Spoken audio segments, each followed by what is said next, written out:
Also on TVC News this hour. Suspected Boko Haram terrorists have shot dead 3 students of Adia School in Geidam local government area of Yobe State. Local sources in the community confirmed that the assailants pulled the 3 students from their rooms before they were shot. The attackers were said to have arrived at the school on motorcycles at about 4 a.m. today, shooting sporadically. Geidam is more than 183 kilometers away from Damaturu, the state capital, and shares a border with Niger Republic. And away from that, the Police Service Commission has promoted 8 commissioners of police to the next rank of Assistant Inspectors General of Police.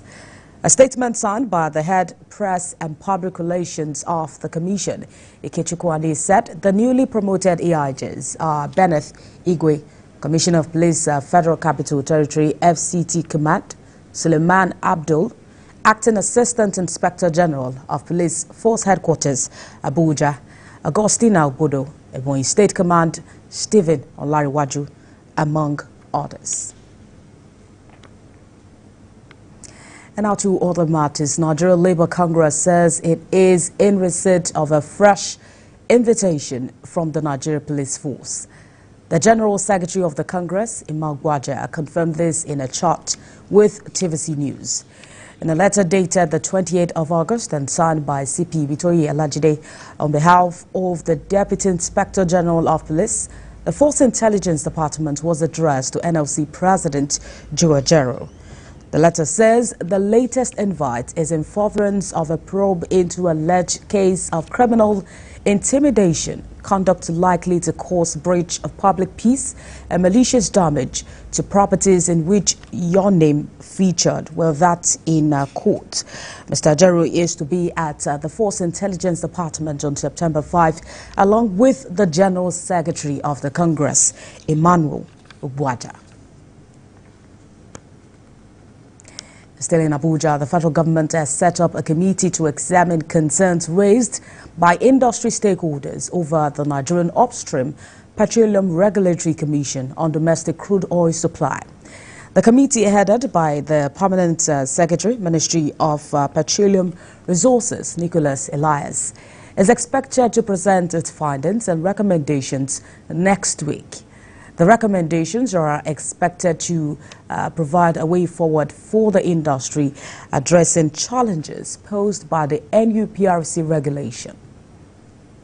We see here in the ministry that wherever we see that there is a seeming misunderstanding, we bring parties together with a view to, today we've been able to agree, except, for 1 or 2 gray areas. And so disagreements, those issues, that people thought, very fundamental issues have been largely agreed, and all of us are committed.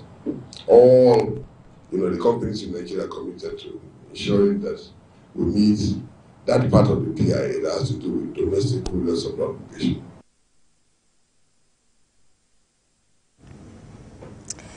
Meanwhile, a 2-day regional agribusiness sensitization initiative has opened in Katsina State to awaken farmers on how best they could grow farmers' economy. This is another effort to broaden the horizons of the farmers towards attaining a more sustainable development and solid economic base through value chain development. Abdulatif Yusuf reports. Ensuring food security in Nigeria has been a national discussion between government, farmers and the entire population, considering the backwardness witnessed in food production and other aspects of agriculture. Several states in the north, where tons of food and cash crops have been produced in the past, can no longer boast of such due to issues of insecurity, dwindled economy and many other factors. Our key focus is on policy advocacy to improve the business environment within agriculture and agribusiness as a whole. Our key goal is to support farmers and all stakeholders within the agriculture to take agriculture as a business.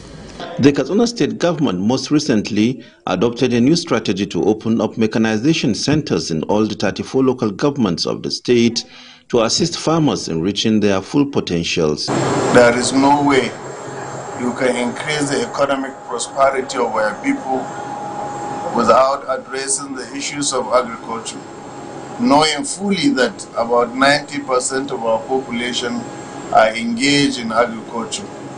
So we are going to address the issue of agriculture holistically. The meeting is also to enable farmers to present their challenges and also get new ideas for their agribusiness. This is one of a number of engagements that we have had across the geopolitical zones. Our effort is to sensitize our small-scale producers to produce optimally and to gain advantages from their productivity. Hitherto, small farmers were looked upon as doing subsistence farming, just farming to feed themselves. Now we are urging them to go beyond that and get out of poverty and come into or go into prosperity.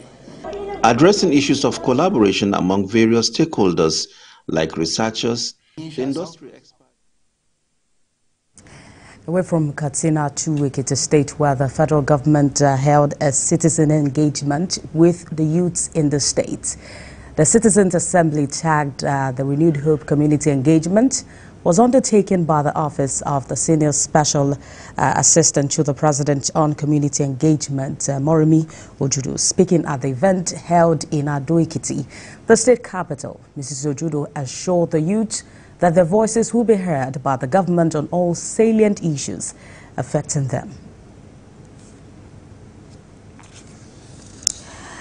Meanwhile, a non-profit organization in Lagos State has identified the need to involve educators in the fight against child abuse. During a one-day training in the state, teachers get first-hand information from experts on ways to prevent and respond to child abuse cases. We have details in this report. This capacity training is for public school educators in Alimosho local government area of Lagos State. They are gathered to get more insights about child abuse with knowledge and skills necessary to create a safe space for their students. To inculcate into them the best practices of preventing and responding to child sexual abuse. Educators need to know how to join forces with all other actors in the child social welfare system and the other actors in the criminal justice sector to put an end to child sexual abuse. So it is important to equip them and give them the skills whereby which they can serve as protectors of our children against any form of child abuse. Rape a child, you defile a child. Expert noted some of the signs and effects of child abuse on children and the need to curb this menace. Inappropriate sexual language from a child, that should get you asking, where did that child get that question from? You have those that have nightmares. All of a sudden a child is sleeping at night and then they're screaming. They're like, what's going on with that child? Some don't even want to eat anymore. Some have physical stomach aches, but you take them to the doctor and they tell you they can't find any reason for the physical symptoms. It could be as a result of, sexual abuse. For the participants, this training serves as an eye-opener, encouraging them to be more vigilant and seek justice for victims. You take appropriate steps, you report to the appropriate authority. The person that is abused, make the person feel comfortable. Ask one or two things. Let the person confide in you that you can take the case up. You should make them feel relaxed to talk about it and make them get out of it. And when we have actually get information from them, we should be able to get them, get those that have abused them to the right channel, report them to the right quarter. This workshop underscores the importance of collaborative efforts in addressing child abuse in Nigeria, promoting a safe space for children to thrive. Zainab Akonde, TVC News, Lagos. As